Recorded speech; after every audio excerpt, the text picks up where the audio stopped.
Hey YouTube, happy Wednesday. Well, the streets are ablaze with this story about Paul Mooney, Richard Pryor, and Richard Pryor Jr. Right? Okay, so this guy, his name is Rashon Khan, who I believe worked as Richard Pryor's bodyguard. At one point, he was his trainer, became his bodyguard. He's written a book, and you know how the book game works, or maybe some of you don't. When you're releasing a book, you'll have your most salacious story out front. So people will buy the book in order to read basically about that story, right? Or stories. You release whatever is valuable, you release that, right? So that doesn't mean the man's not telling the truth. It just means that he has a motivation for telling the story. That's why it's coming out now. So, can we say? Okay, Paul Mooney.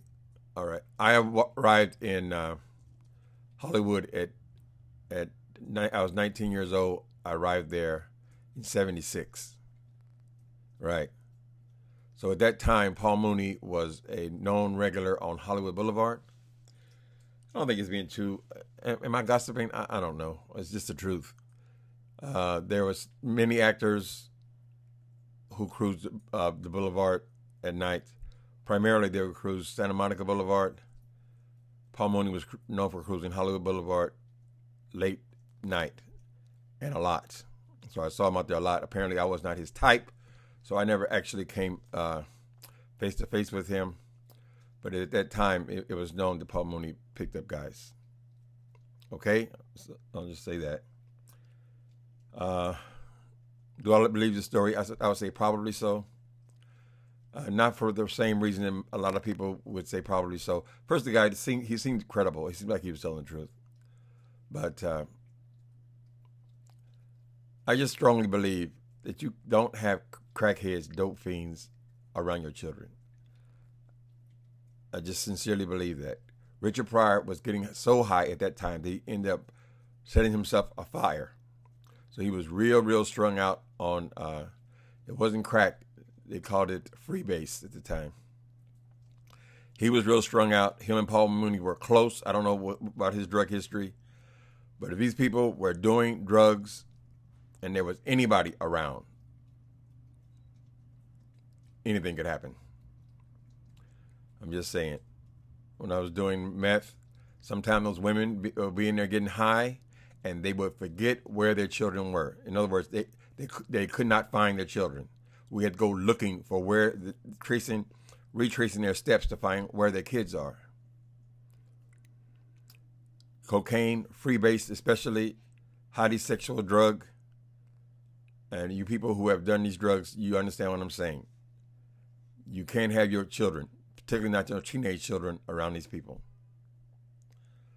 So that wouldn't surprise me if something had happened. It sounds like, well, we listened to the guy's story, right? And before we get to the $1 million, let's talk about something else. Okay, so he's saying that there was a clip by TMZ with a short interview of Richard Pryor Jr. And Richard Pryor Jr. was not denying that this happened at all. In fact, he was saying that, so the person asked him, did he have a relationship with Paul Mooney as a young person? Ages are vital here, because if he was actually 19, which some, including Lovely T, are saying that he was actually 19 years old, then at least it would not be criminal. Wouldn't make it right, but it wouldn't be criminal. Right? Anyway, so apparently this man has inside knowledge because he was Richard Pryor's personal bodyguard. So he would certainly would have been just outside the door for a lot of the things that went on in Richard Pryor's life. So he's saying that Richard Pryor himself came and asked him, when Richard found out, it's not made clear how Richard found out. It's not clear if this is an ongoing relationship or what they're calling a molestation or a one-time affair. We don't know that. The guy said before the 80s. Richard Pryor Jr. said before the 80s. So this would be right around the time that I was seeing Paul Mooney on the street. Now, they don't have no underage kids on Hollywood Boulevard. That wasn't the scene there. So, but because of his type, that doesn't necessarily mean that he wouldn't have done it in the right circumstances with this dude. So it's not suggested if they had a relationship, a recurring thing, and Richard found out about it, or it was just a sexual encounter. The man said that he could not. How could he have had sex if he was not of age of consent? He said he was a teenager, right? So we don't know. You know, people fall out. Sometimes they hate each other. You know, I don't know. They would have to go back and research to find out the actual ages. But the statute of limitations would be long gone by now. And I don't know that Paul Mooney is doing all that much in his career anymore. So I don't know how involved people will get in this case. But the bodyguard said, his name, Rashon Khan, says that Richard Pryor approached him and offered $1 million for someone to kill Paul Mooney.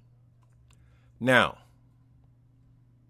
that's what I mean by all this drug thing that was going on at the time.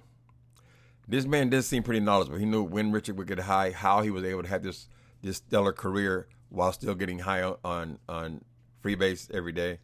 And he would say how he would come down by Wednesday, I guess work a couple of days before he started back up again on Friday. He seemed to know all that. But Richard Pryor trusted him enough to involve somebody in a murder. You must really trust him. He said he wanted to give $1 million. So this may just be some kind of drug craze moment, because you don't got. I have yet to hear anybody paying $1 million for a hit. Yeah, maybe it's happened. Maybe people trying to take out government officials or something like that will pay $1 million. Generally speaking, that number would have been a whole lot lower. This man here said people would have did it. The people he knew would have did it for $10,000, $50,000, maybe $75,000, $100,000. You would say, okay, I'll get somebody killed. Well, why would you put up $1 million? That ain't gonna buy nobody's silence. $1 million, and Richard Pryor was at that time. I believe Richard Pryor was the highest paid actor in Hollywood. He had tons of funds, but I still don't think that it is very realistic to go offer somebody $1 million to kill somebody right off the top. So that tells me that he was probably high when he said that. Now, whether that means that he was not serious, I'm sure when he found out about it, he probably was serious. But when he came down from that high, then he realized that you would have to be a lot more stealth to pull something like that off. You are the highest paid actor in the United States of America, and you're putting out hits on people. Doesn't make a lot of sense. That's what I keep emphasizing. These people were extremely high. So high that you set yourself on fire. Anyway, so we saw the thing with the son on TMZ. He's in his 50s. Damn, Paul Mooney must have been, what is he, in his 80s? I don't know. He said he was 39. He was almost 40 years old when this happened. The kid was less than 20 years old. So you have 20 years on it. Yeah, so maybe he's 75 or so. Anyway.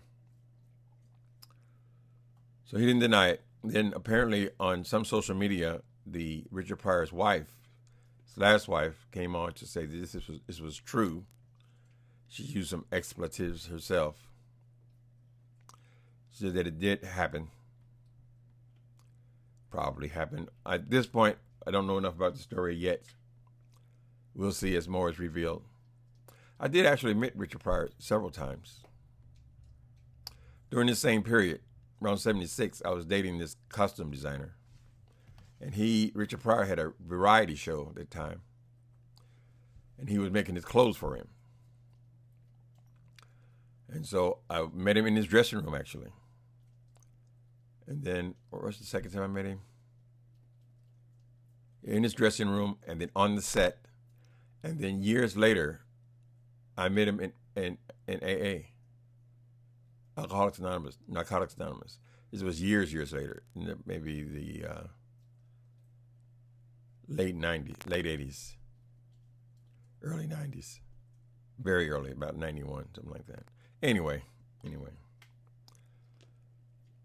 Said all to say that I guess more will be revealed with this story. We don't know what else is in this man's book, because if he was his personal bodyguard for much of his career, said he started as his trainer and then he was his bodyguard, he would have been that close to what was going on in that house for more incidents than just this one. So I wouldn't be surprised if we hear some celebrity names dropped. He's got to sell his book, so he's going to be telling all that he knows. He didn't seem to be a particularly vicious person, and maybe if Richard was still alive, he wouldn't even tell the story. But I have a feeling that there's going to be a lot more story there. Richard was a full-blown drug addict at the time. He was a highly sexual person, so there's probably all kinds of stuff that this man was exposed to. But if anything else comes from this, we'll keep you posted. Okay? It's just my little 2 pennies.